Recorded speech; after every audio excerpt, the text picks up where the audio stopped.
I want to get straight to CBS News projections. We can now project that former President Trump will win the North Carolina and Virginia primaries.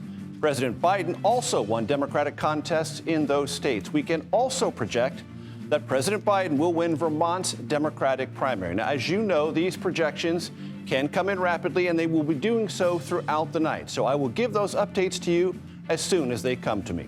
Our CBS News reporters and correspondents, of course, are spread out across the country, covering the Republican race, down-ballot contests, and issues that are top of mind for voters this year. Let's begin with CBS News Executive Director of Elections and Surveys, Anthony Salvanto, who is following the vote coming in at our data desk. Anthony, give me a sense of what you're seeing and what the trend lines are so far early on this Super Tuesday evening. So far, two things, Major. The two states won by Trump that you mentioned, Virginia and North Carolina. I'm going to add one number to that list of numbers you opened with, and that is 97.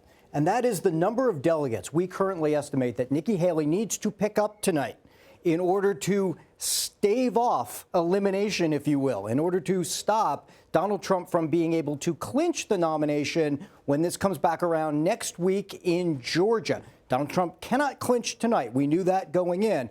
But the question is, can he amass enough delegates that puts him in striking distance for next week or not? And we say it's about 97. It is 97 for Nikki Haley. So far tonight, it's been all Trump. It's been 69 delegates for him. And that's your delegate count, which is ultimately what matters on a night like this, Major.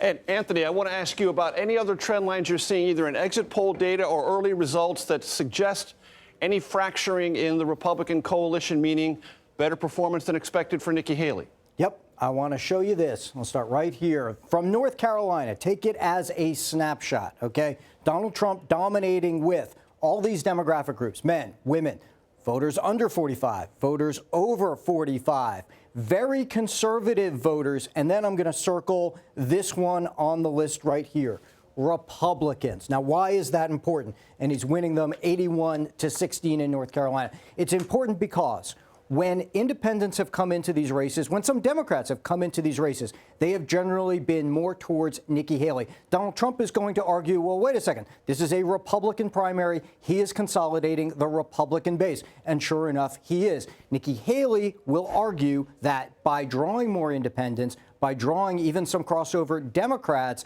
that she would have the better chance of beating Joe Biden come November. Now, Republican voters don't believe that. The polls suggest it's the case, but that's an interesting split, and that's something I want to watch all night, Major. Excellent. Anthony Salvanto, thank you. This is a promise, not a threat. We will be checking in with you throughout the evening. We go now to CBS News political correspondent Caitlin Huey-Burns, who is in Palm Beach, Florida, with the Trump campaign. Caitlin, set the mood for us, please. Hey, Major, good to see you. Well, as you can see, the room behind me is full. It is a very excited, jubilant crowd here, very much a crowd reflective of a campaign that is anticipating big wins tonight. We already have some of the results, as you mentioned, and the Trump campaign is anticipating a sweep of these Super Tuesday contests. Major, I just spoke with Trump's campaign chair, Chris LaCivita, and I asked him, are they entertaining any possibility that Nikki Haley wins anywhere tonight? And he said, who? That should tell you everything you need to know about how we're feeling. So a very enthusiastic crowd here that's reflective of the mood of this campaign, that this primary, in their minds, is over and shifting to a general election. Caitlin Huey-Burns, thank you so very much. We go now to CBS News campaign reporter Nidia Cavazos, who is in Charleston, South Carolina, where Nikki Haley is spending Super Tuesday. And I guess, Nidia, the key there is that's where she's spending Super Tuesday, but there isn't even a watch party. Explain the mood. That's exactly right, Major. There is no watch party here in Charleston, and it's quite the opposite of an atmosphere compared to the Trump campaign. But as far as Haley, we know she's in Charleston, and we know she'll be spending the evening and watching the results with her team. That is the latest information we've received from her campaign. You know, they've said it's a festive mood for them, despite the fact that they're not having a watch party, even though it's Super Tuesday. They've said there's a lot of food in the room, they're playing music, and it's overall a festive tone to the night. And they they've also referred to themselves as happy warriors. This is the message that we've been getting from Haley's campaign during the morning and today, and there will be no public remarks expected from Haley. And, as far as Haley, what she's been saying to this, and the official reason as to why there's no event on the schedule, there was no event on the schedule for today and is for tomorrow, is that they're calling this a travel day. Haley did travel back from Texas to South Carolina. We know that her entire team is set here in Charleston, but that's as far as we have from the Haley campaign today.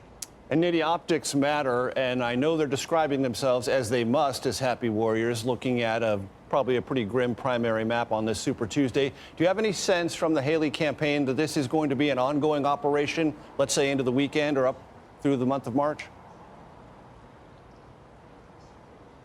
This is a question that we've been pressing Haley on in her campaign, but there's no word whatsoever on this. Haley has refused to commit to staying in the race beyond Super Tuesday, and her answers were very firm, and she wouldn't deviate from the fact that she would say, we're focused on Super Tuesday, and that's it, and then they will reassess. But this is something that we've continued to press her on.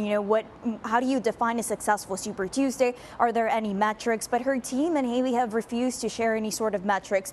But as far as conversations that I've had with officials from the main super PAC that has been supporting Haley's presidential run, we're talking about SFA Fund, they were able to list some of the states that they were closely watching and believed that Haley could have some possibilities, and Virginia was one of them. For example, Vermont, Maine, Utah, Colorado, and this is because they're trying to pull in the support from independents and also from Republican voters that hadn't necessarily already participated in a primary. But of course, as we've seen the results tonight from Virginia and what it's looking like, this is no longer a possibility for Haley. So we're down to a couple of more states, but these states are going to be crucial for Haley so that she can continue to build a case, not only to voters, but also to her donors. Does she have a case here?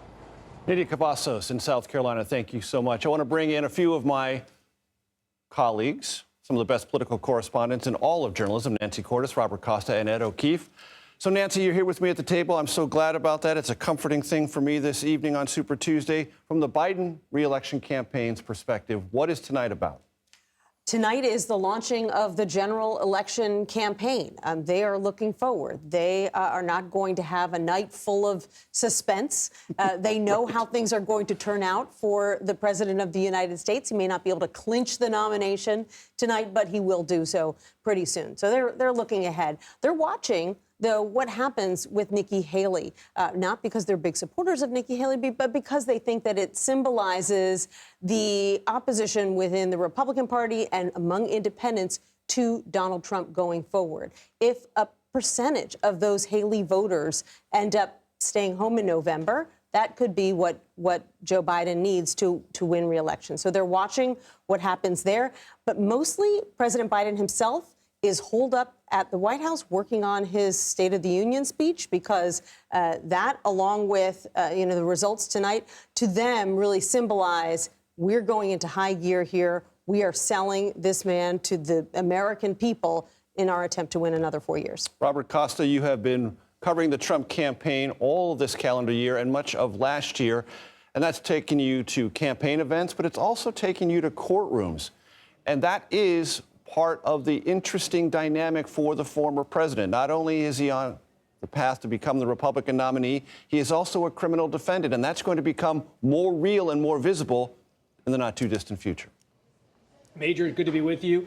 And with Nancy and Ed here, it's actually mostly taken me to courtrooms over the past year. I have been to Trump rallies time and again, but I have been to the courtroom in Lower Manhattan so many times. I feel like I've gotten to know the hot dog vendors and the cafe owners down in that area of New York, because he's faced the civil fraud trial there. He's facing the hush money payments criminal trial that's scheduled to begin in late March. So all of these legal issues, including presidential immunity and that Supreme Court decision expected sometime this spring, all of that hovers over the Trump campaign at this crossroads Super Tuesday as he's accumulating delegates.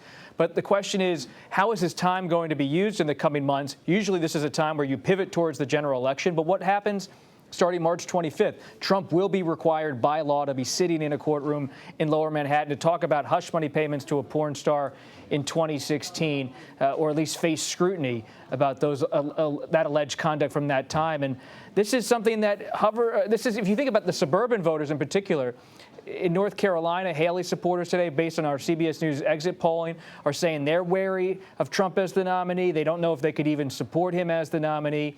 And so how could this play out with suburban voters, traditional Republicans in places like suburban Philadelphia, suburban Detroit? I talked to Biden supporters there and Haley supporters there, and they think there could be a coalition that could come together in the coming months. Ed O'Keefe, you know, I know, the Biden reelection campaign knows.